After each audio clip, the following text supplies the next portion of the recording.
This channel does not promote any violent, harmful, or illegal activities. All content provided by this channel is meant for an educational purpose only. কোনো form fill up করবে না, করেই নাই। জোর করে একজনকে করিয়েছে বাগদায়।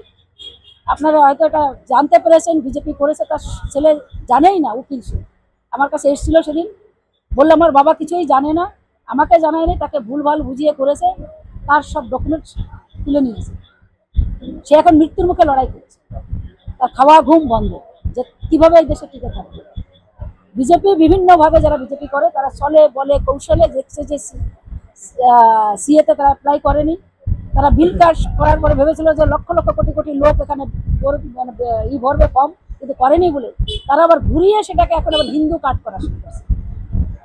আমি মতদের বলবো যে এখানে তো 4-5টা ধর্মের কথা উল্লেখ করেছে সিএতে অ্যাপ্লাই করতে গেলে, তো সেখানে মত ধর্মের তো কোনো উল্লেখই নেই। তাহলে আপনারা কোন পর্যায়ে থাকেন? খ্রিস্টান আছে, মুসলমান আছে, জৈন আছে, শিখ আছে, এরকম অনেকগুলো ধর্মের কথা বলেছে। মুসলিম নেই, কিন্তু মতুয়া তো নাই। তাহলে মতদের কোন পর্যায়ে পড়বে? তাহলে তাদের বোঝা উচিত যে আর কতদিন তারা ঘুমিয়ে থাকবে, কতদিন তারা আজকে সেই মানুষের কথা, আজকে গলা বাড়ছে, মানিকপুকুর বাড়ছে, আমরা করছে, একটু আগে সুশান্ত, প্রচুর লোক। আমাদের এই লোকগুলোর বাঁচানোর জন্য তো আমরা লড়াই করছি। তাদের তো বোঝা উচিত, তারা বুঝবে, এখন বুঝছে, কেন বুঝছে বলেই আজকে তারা সিএতে অ্যাপ্লাই করেনি। সেটাকে ওরা ঘুরিয়ে এখন আবার এসআইআর করছে, তার সঙ্গে দিচ্ছে আবার হিন্দু কার্ড, যেটা মত ধর্মের বিরুদ্ধে। মতরা হিন্দু নয়, হিন্দু কোনো ধর্ম নয়। মোহন ভাগবত নিজেই বলছে যে হিন্দু কোনো ধর্ম নয়, সেখানে হিন্দু কার্ড কি করে দেয়? আমি জানি না কোন ভারতবর্ষ কোথায় বাস করছে, কোন স্বাধীন দেশে আজকে সেন্ট্রালে যারা মিনিস্টার, বিজেপি সরকার, তাদের যারা বিজেপি মিনিস্টাররা, তারা আজকে তার বাড়িতে আজকে ক্যাম্প খুলে কিভাবে দেয়? তার একটা হিউজ পরিমাণে টাকা তারা নিচ্ছে, প্রতিদিন লক্ষ লক্ষ টাকা কামাই হচ্ছে।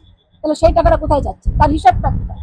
তার মানে নরেন্দ্র মোদী, অমিত শাহ সেটা রাস্তা খুলে দিয়েছে টাকা কামানোর জন্য, আর সেখানে তাদের কাছে যাচ্ছে টাকা।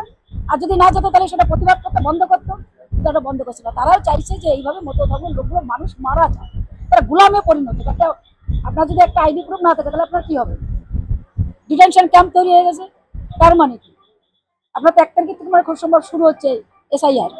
তার মানে 2002 সাল ধরেছে, ভোটের চেয়ে কয়েক কোটি লোক তারা আজকে ভোটার হিসাব থেকে তারা নির্বাচন কমিশন যেটা করেছে বিভিন্নভাবে মানে ফাঁদ পাচ্ছে আমাদের মৃত্যুর মুখে ঠেলে দেওয়ার জন্য, সেটাকে নিয়ে আমরা প্রতিবাদ করছি এবং করবো।